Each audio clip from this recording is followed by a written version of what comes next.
Rebel Force Radio presents Star Wars Cantina. Where are you going, Master? For a drink. Sorry about the mess. You will never find a more wretched hive of scum and villainy. We must be cautious.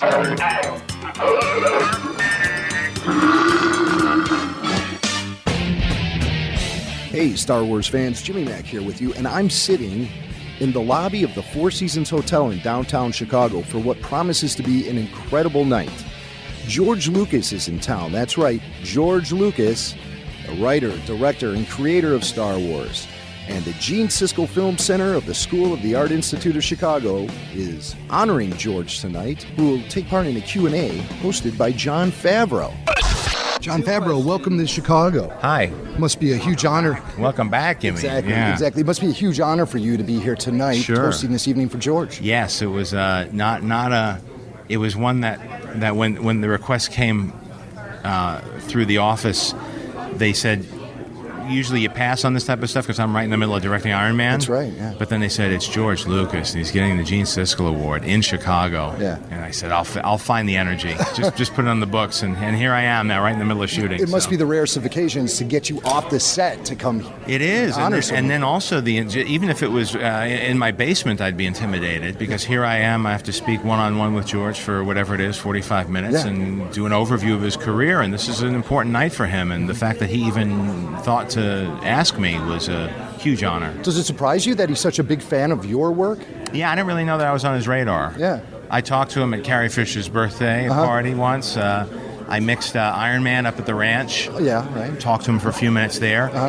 But never really, I always felt like I didn't want to take too much of his time. Mm-hmm. And I usually just would gush. So it wasn't a very interesting conversation. I know I don't like being on the other end of that type of conversation, so I know when to step away. Well, I'll try to contain myself. But but I know that, what's cool is now I get to sit with him for 45 minutes and I'm supposed to talk to him. Right. So I don't feel like I'm imposing. So I'll be asking a lot of things I want to know. He's an icon. He's really an icon. Certainly, it's so different. It's hard to explain to people.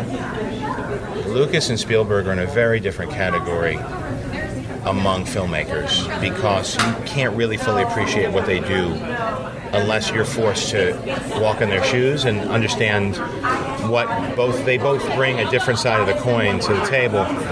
But Lucas, with the innovations, we wouldn't have The Avid without him. We wouldn't have CGI without him. We wouldn't have morphing. We wouldn't have CGI characters. You wouldn't have even what they did before, motion control, the cameras that they developed for Star Wars. This is stuff that really, I can't think of much that he didn't have a hand in. And then you look at Pixar, that was an offshoot of his computer division.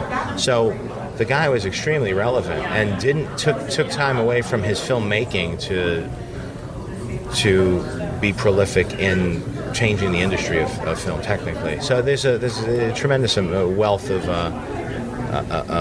innovation that the guy's responsible for. What's your favorite Lucas film? Yeah. Lucas film? Yeah.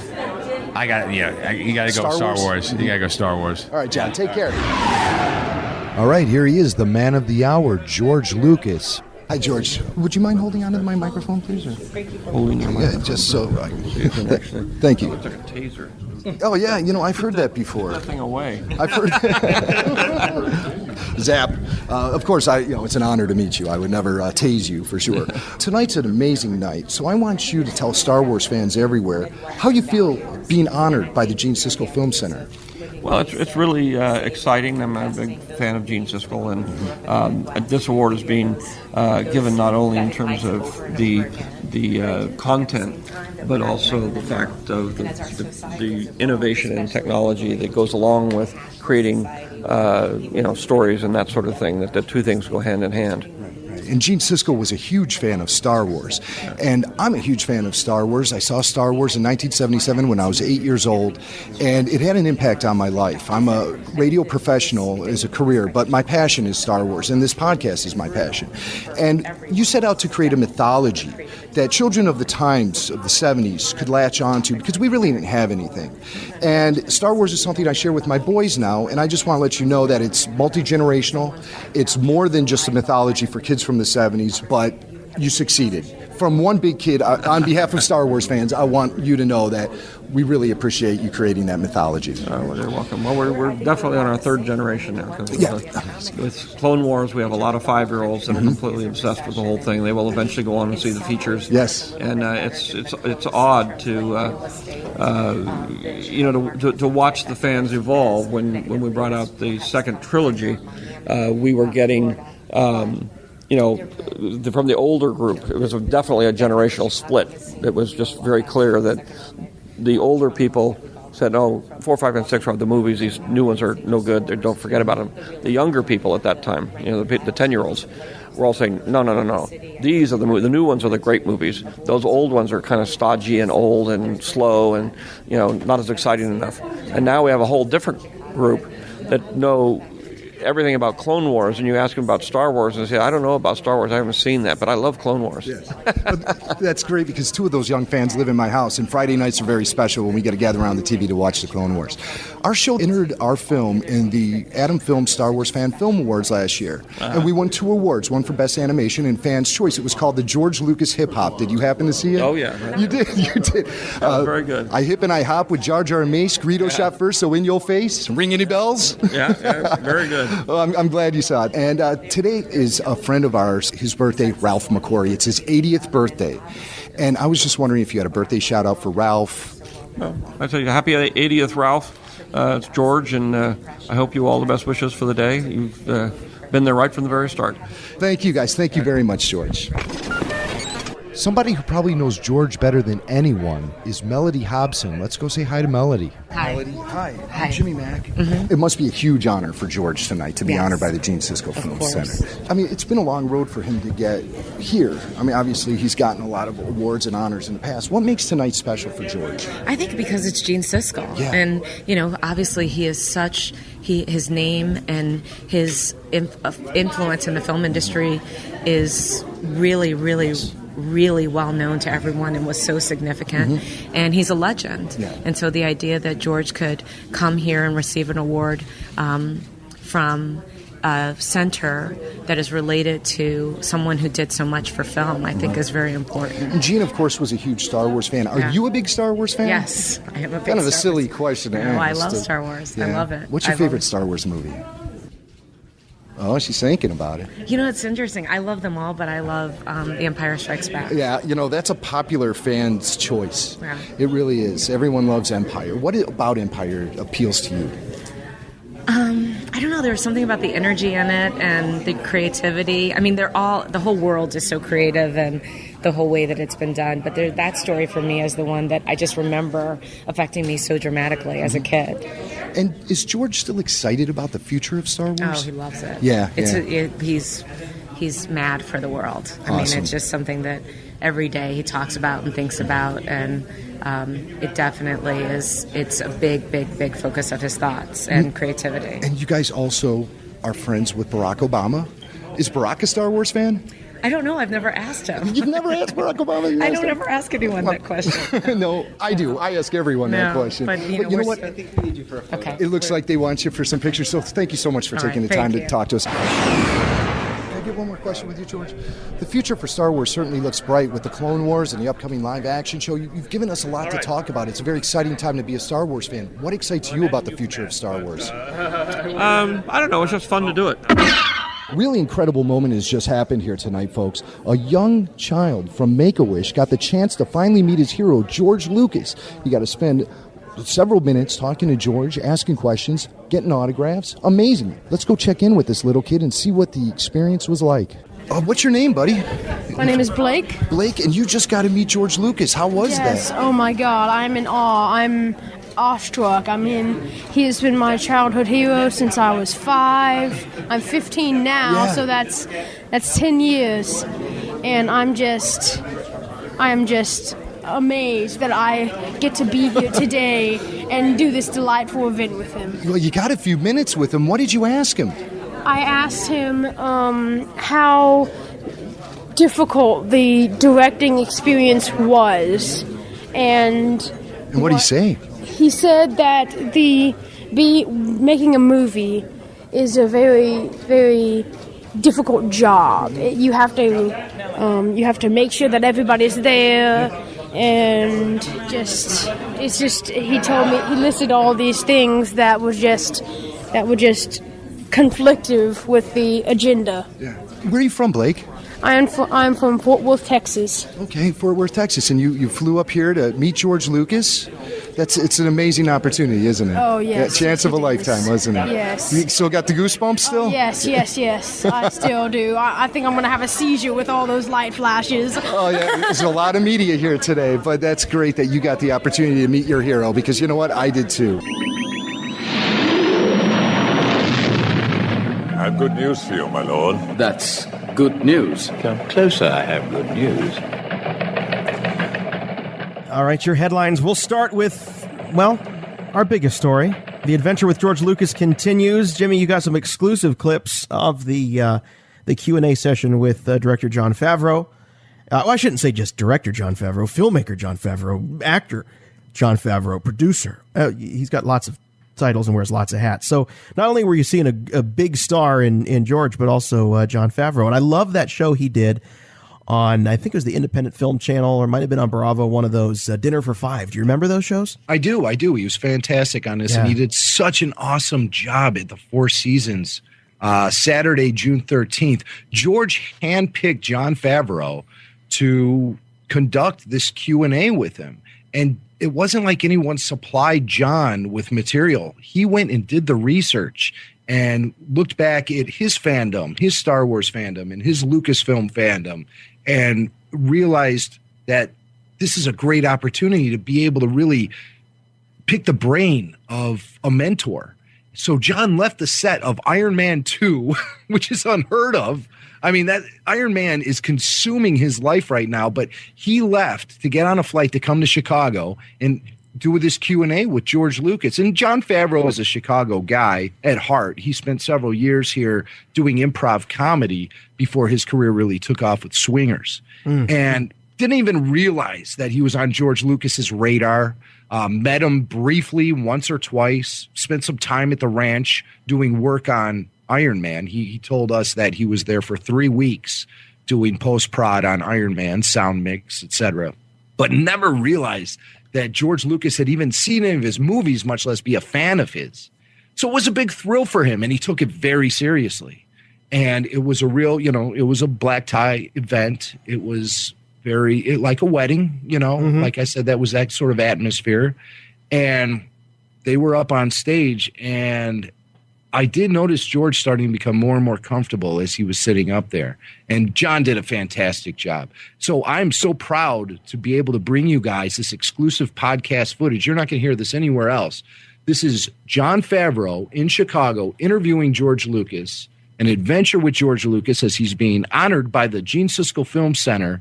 And like I said, no fan left behind. Well, this is a big treat for me. I think it's the most I've talked to George, just having dinner more than I've spoken to him, although we've run into each other a lot. I think I spoke to you for the first time at Carrie Fisher's birthday. Carrie Fisher has a birthday party, a big barbecue down in L.A., and George flies down, and I was behind him online for the Southern cooking.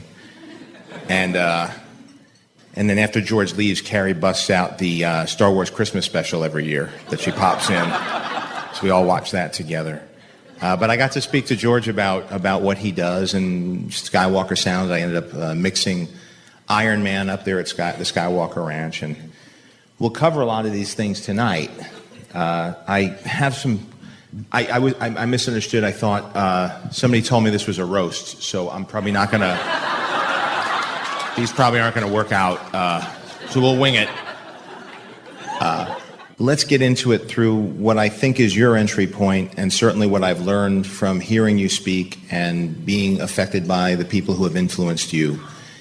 And from having looked at a lot of interviews of yours and then gone back and looked at your work again, it seems that the clearest through line, and I think the one that we should use as our guiding post through this, is the power of myth, archetype, the work of Joseph Campbell, the Jungian way of breaking apart archetypes and telling the same story in a new way that's been told, that song that's been sung since the Homeric poems.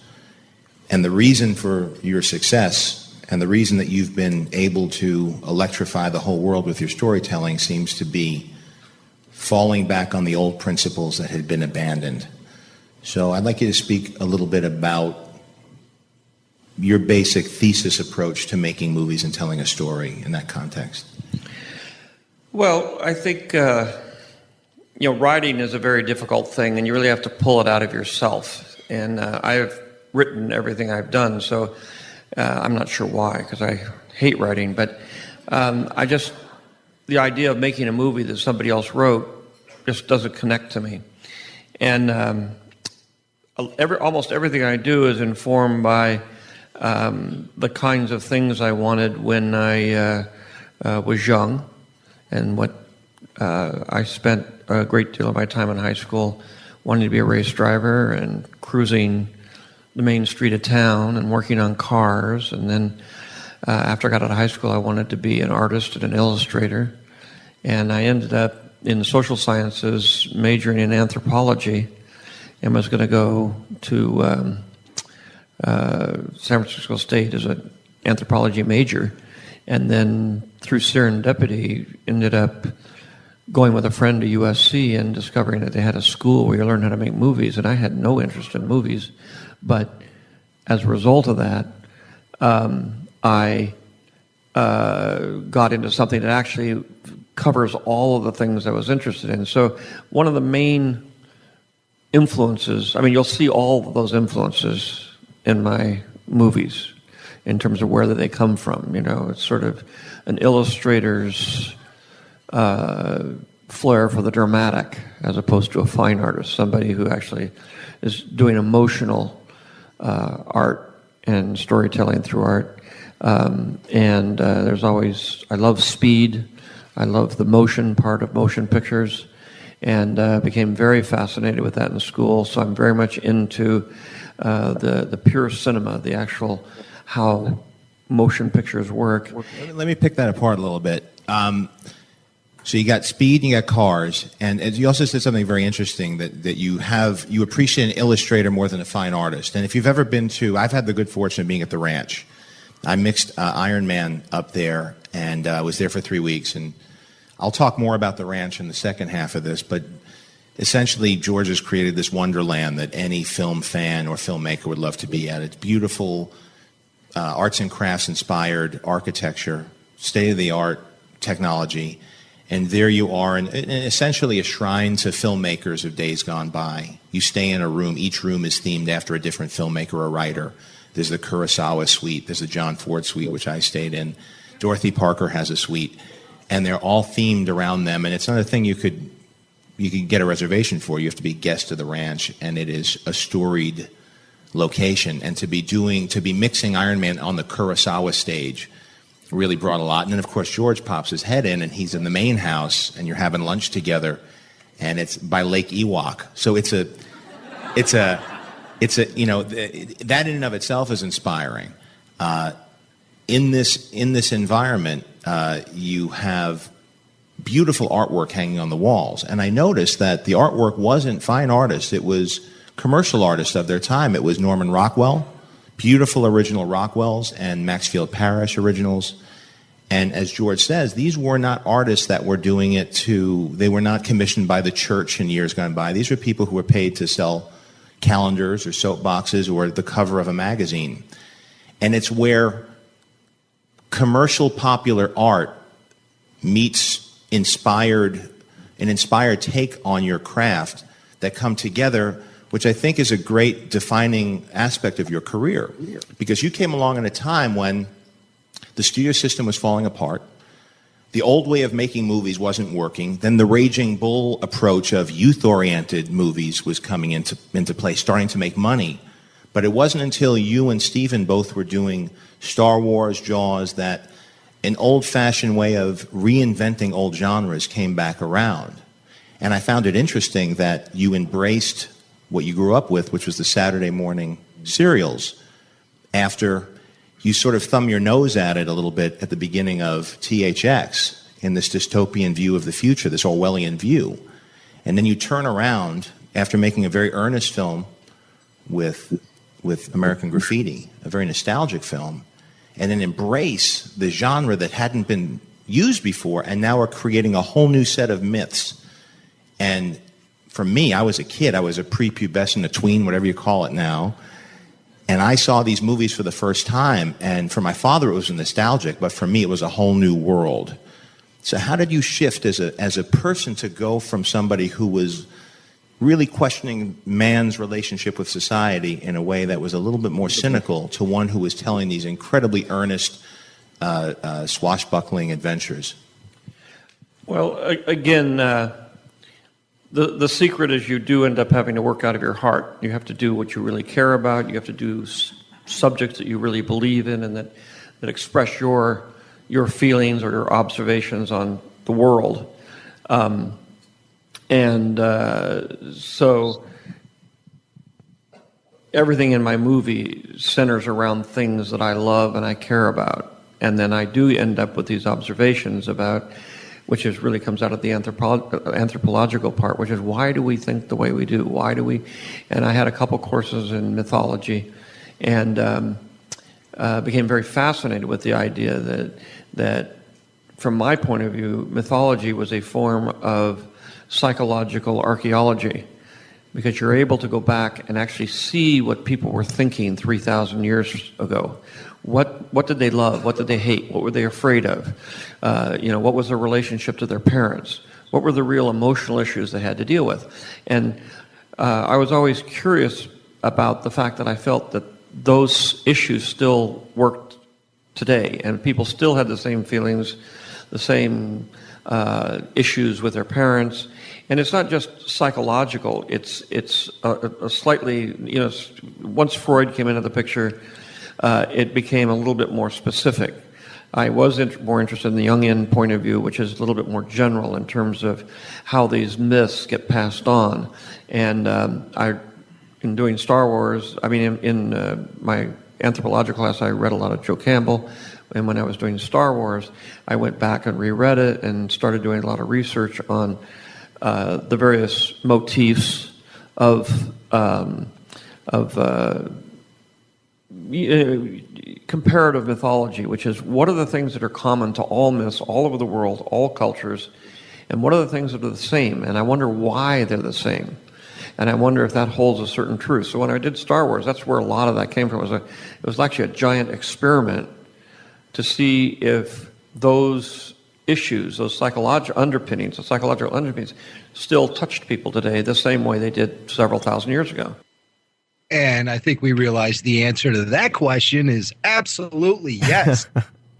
He hit the ball right on the sweet spot. And it's interesting to hear George really get that deep into his thought process behind storytelling and myth making. It's almost like listening to a college professor. It is. I was just thinking that. It was very, professorial or very, what you said. I forgot the word that I was going to say, but I mean, it's amazing. And I like the fact that there are people out there, certain Trekkers, who like to say, well, Star Wars is cool and it's fun, but there's no depth to it.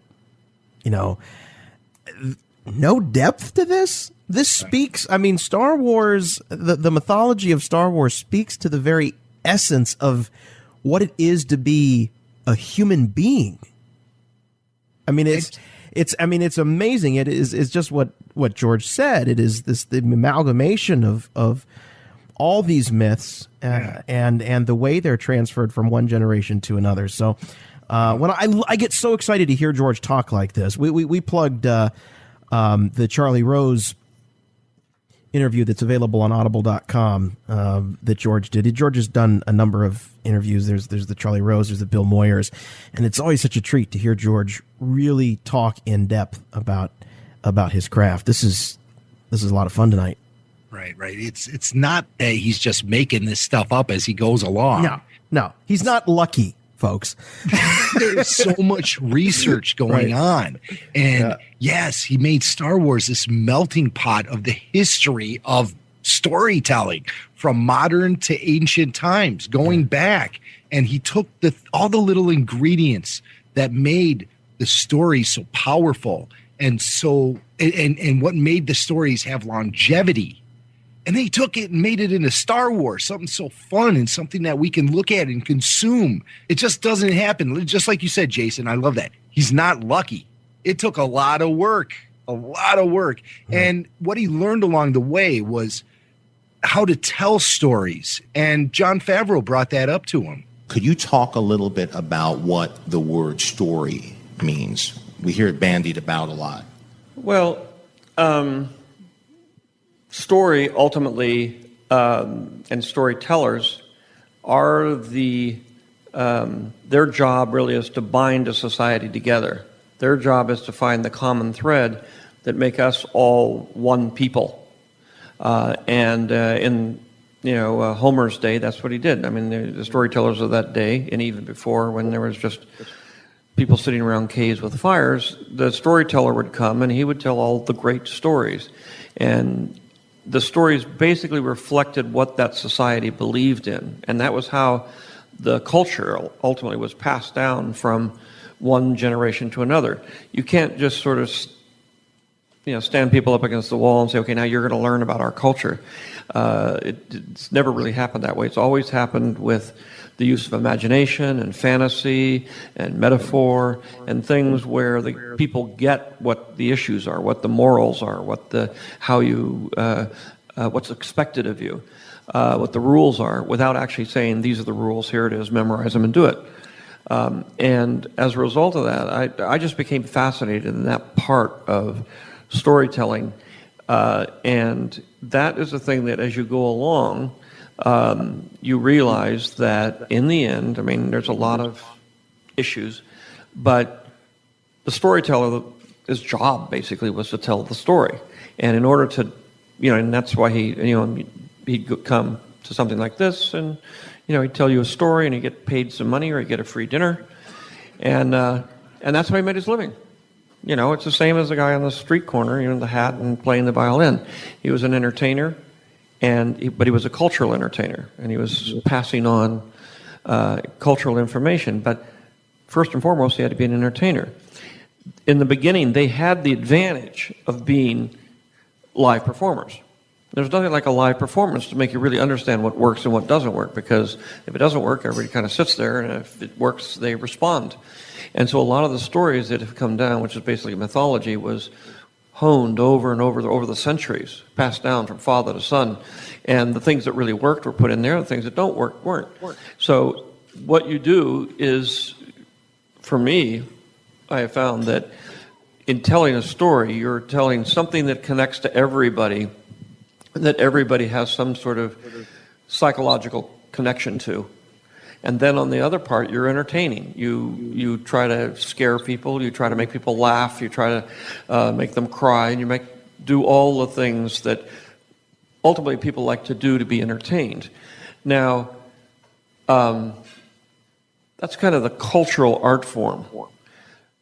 I came up with a definition in my own mind of what I thought art was, because everybody throws it around and calls it lots of different things and everything. But to me, art is the ability of that human beings have to use technology to share their emotions, which means you can talk to other people. So, and most work up until really the last century was very emotional work, or as we call it, pop work, which is it appealed to the commoner and not necessarily elite. And that's why you see it in churches, that's why you see it, because most people couldn't read, and that was the way they communicated, which is to show you something that made you feel the power of God simply from a painting. And it's a true emotion. And to me, that's what art is, and now it's come down to, gets mistaken with entertainment a lot. But I'm very much one that feels that art is not an intellectual medium. Art is an emotional medium. And if it's intellectual, then it's a book of directions.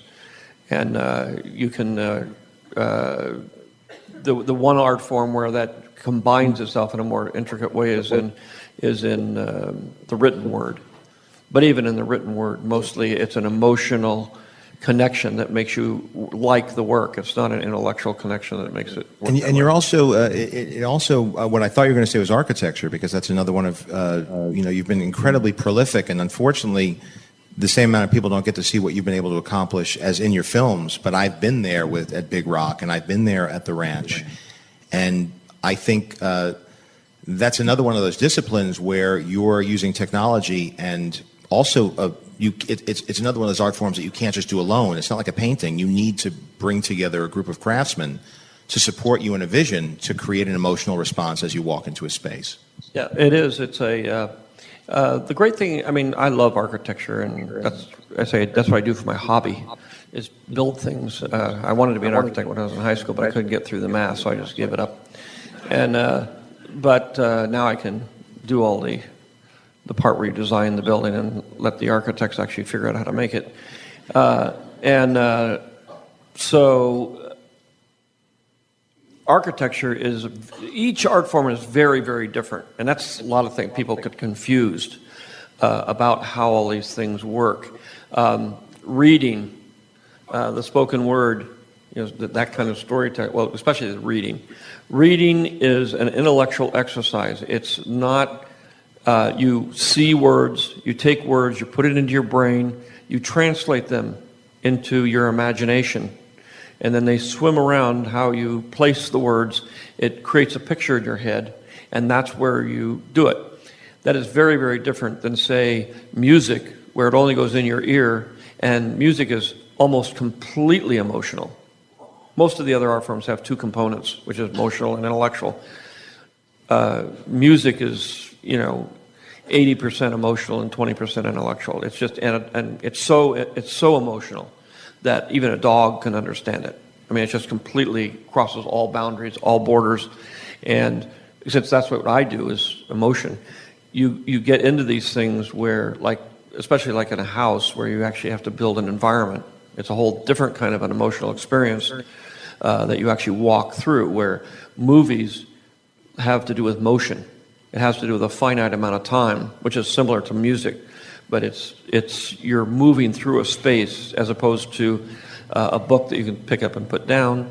But movies, you're hearing it and you're seeing it, and it's in a specific time, so it's like a dream. It's like a manufactured dream is what we do over a given period of time, and you've got to believe in it. We've got to convince people that it actually exists, just like your dreams exist. So that necessitates a whole different kind of way of doing things. I love that. I love that, how he says that a movie is a manufactured dream. Yeah, I was just going to say that's like the big takeaway, I think, from that segment. I mean, there's really so much there. I mean, there's so much we could talk about. The purpose of this is not so much to analyze, but to share with you guys what was being said. And I'm hearing all this for the first time, so I'm soaking it all in. And it's just, there's nothing that turns me on more than listening to somebody who is one of the best at what they do, talking about doing what they do. I mean, it just excites me to no end. We spend so much time debating and wondering and guessing, why did George do this? Why did George do that? These little looks inside of his thought process, into his philosophy of filmmaking. I mean, we're going right to the core here. And it's real analytical and it's real intellectual. But as they talk more and more about using film to raise emotions in a viewer, it starts getting a little more lighthearted, especially with the example Favreau uses. Well, let's talk about because this whole emotional connection you have to filmmaking. Legend has it that after THX, Francis had a conversation with you, asking you to do something. I think he said fuzzy or cuddly, and your response was something like, "It's easy to make people feel an emotion in a movie. You just kill a puppy." Was that the right quote? Or well, no, I said there's the other part of this whole equation. I mean, I studied on this quite a bit, and there's two kinds of art. There is what I'd call craft, which is where you do see something that's beautifully put together and it creates an emotion. And in that, kind of craft, there is an intellectual component on the part of the craftsman to try to put it together, to use his aesthetic, to try to translate that into another person. The easier form of entertainment and emotional entertainment is what I call circus. And circus was one of the earlier forms of entertainment. And that's where you take a little puppy and you throw him on a freeway. And hopefully it'll go for 90 minutes. And, but people will sit there, completely, they won't turn away. They'll watch that, But that's the same thing as circus. It's the same thing as what, the Rome and the gladiators and a lot, the Olympics. I mean, there's lots and lots of examples of circus, which isn't really an intellectual exercise, but it's equally as entertaining. But and I played Frogger a lot, so yeah, I guess I could see what you're saying. A lot of quarters. So did that spawn American Graffiti in some way? No, American Graffiti was basically, Francis and I had done this sort of, I came out of a world of experimental filmmaking in San Francisco where there were what we call underground films, canyon cinema, where they were very abstract films. And today we sort of call that video art. But in those days, it was actually filmmaking. It was underground filmmaking, and there were some there were some very, very accomplished artists that were moving back and forth between these mediums, and that's what I was fascinated with. And it's abstract. There's no story, no character. It's just using film in itself to create an emotion. And most of my student films look like that, and most of everything. I said, I got a chance to direct a movie under circumstances where the studio wasn't going to be involved, and I said, well, gee, this is a chance to make a feature-length, sort of abstract movie, in the kind of style that I wanted it to do. And I did it, and of course, 12 people saw it, and it was a dismal failure. So then, as a result of that, Francis, we had this company called American Zoetrope, and it drove it right into the ground, bankrupted.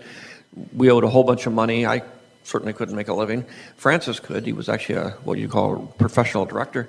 So he had to go off and direct the Godfather in order to pay off the debt of American Zoetrope. And I said, well, now what am I going to do? And he said, well, look, why don't you try to make a movie, warm and fuzzy?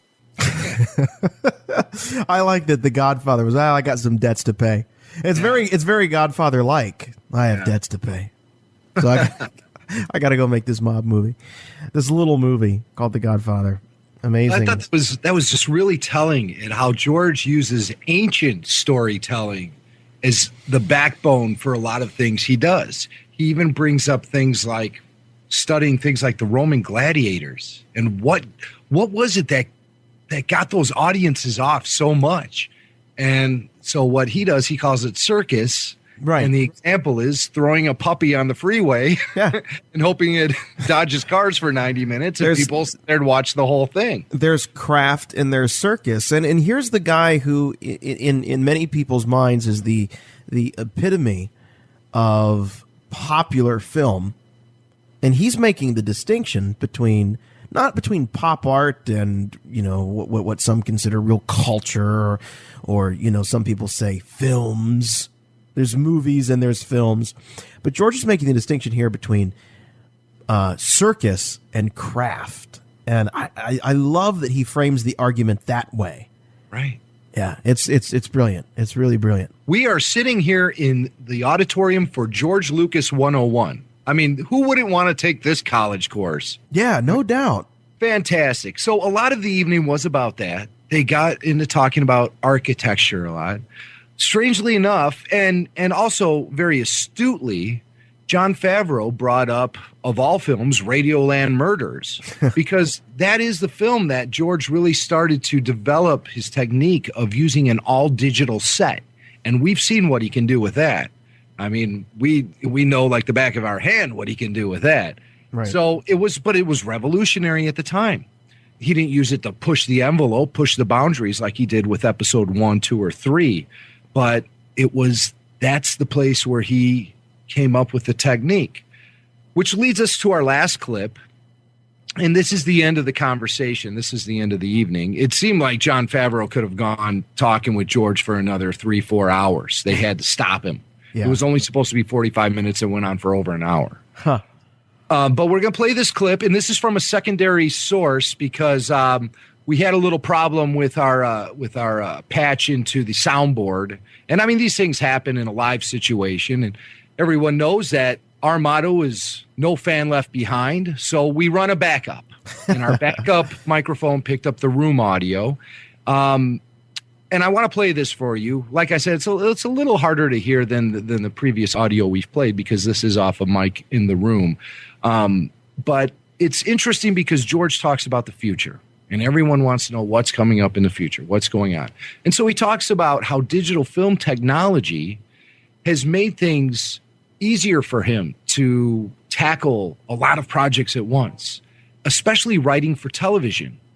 And you'll hear here in this clip that George explains in very human ways why he worked so hard to develop digital film technology the way he has. And we also hear about how much writing he's actually doing right now, which I think will impress you. So here it is. This is the end of the interview. It's a few minutes of George talking about what I just said. I work in chunks because I'll go from being a director, a writer, a producer. And now I'm doing television. I spend most of my time writing stories. I don't actually do the screenplays, but I lay the whole thing out, all the scenes and how everything goes together, what the story is. So I do the whole story, turn it over to a writer or work with a writer, and then they turn it into a screenplay. And I'm doing literally 40 screenplays right now. And then I get to go into the editing room and I cut the things I work on. I'm basically an editor. That's what I really love to do. I started out working as an editor and then became a director and editor, photographer, wanted to do documentary film. So I'm very much that kind of a person. And I love to get in the editing room, and that's where I believe the movie is actually made, where you move everything around and you get to see it as you do it. It is like sculpting or painting, because you really do sit there and you say, well, okay, and then you turn your look at it and you say, that's not quite right, let's go purple. And it's the fun part of the whole process. But the other part, which is, one of it is we develop things, and we're still in the process of getting digital cinema into your local theater here. It's happening, it's just taken us, we started in 1999. And we've discovered over the years that it takes about 10 years for a change to take place. But you'll see that the quality of your screen, your picture, your sound, everything will improve. And it'll also save, by the way, the movie industry, because the one area, as I was talking to your partner Rick, that you guys have been dealing with is this whole, and I don't mean to get technical, and we are having to wrap up, but it's interesting to me, so I hope it's interesting to some of you. Right now, the movie industry is getting hurt because of piracy and DVDs. They're trying to bring in 3D technology, IMAX, things to keep people going to theaters, but it's a shrinking business model.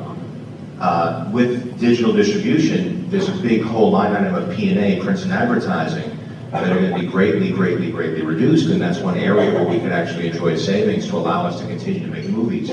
So he's being very.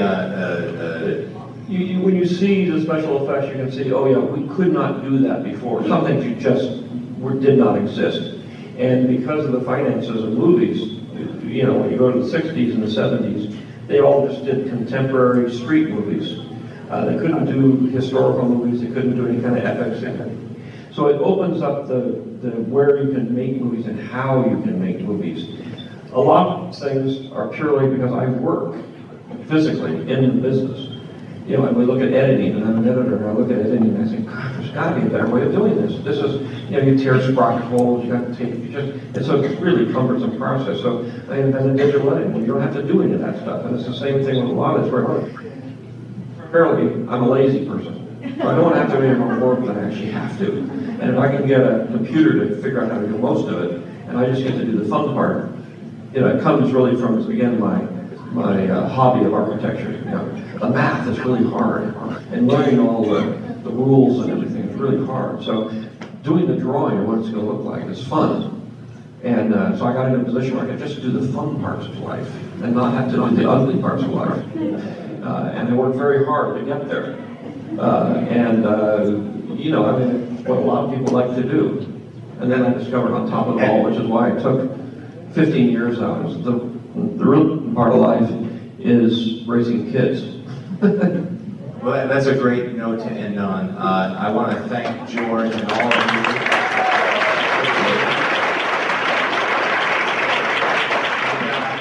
Standing ovation for George Lucas. Everyone was hanging on every word he had to say.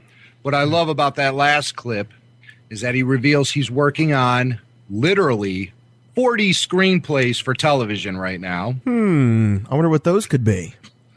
I think there are a lot of great outlines for the Clone Wars, for the live-action TV show, for the second animated Star Wars TV show we're going to be seeing in the future. And something else that really stood out to me right there is that he said that he worked so hard to create the digital film technology that he's responsible for because essentially he's lazy. So it takes a lazy person to work his butt off to get what he wants so he can be lazy. But I think he's just being self-effacing. I think that he's a freaking genius. To be able to be in the room with him and hear all that stuff, you guys heard it all yourselves. It was just incredible. It was an incredible look inside the man behind Star Wars and a very intellectual look. And it was a night I'll never forget, and I'm so glad I was able to share those exclusive podcast audio highlights from the Four Seasons Hotel main ballroom.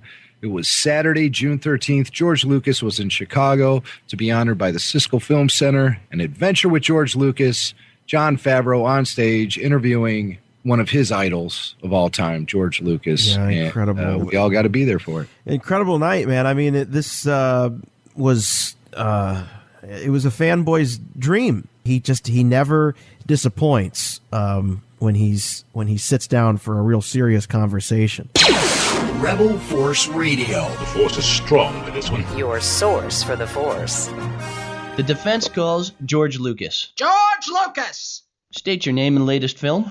George Lucas, Star Wars Episode 1, The Phantom Menace. And do you think Phantom Menace is as good a movie as Empire? Well, certainly. I think it's the best movie I've made yet. Permission to treat this witness as hostile. Mr. Lucas, how do you explain that in Star Wars, Obi-Wan tells Luke that when he met his father, he was a great pilot, but in Menace, he's just a little boy? My kids thought. And how come Obi-Wan tells Luke that Yoda is the Jedi that trained him, but in the movie, Liam Neeson trays Obi-Wan? The power of myth. Isn't it true you wrote it over a weekend but kept telling people it was done for years? Objection, Your Honor. The pod race was pretty cool.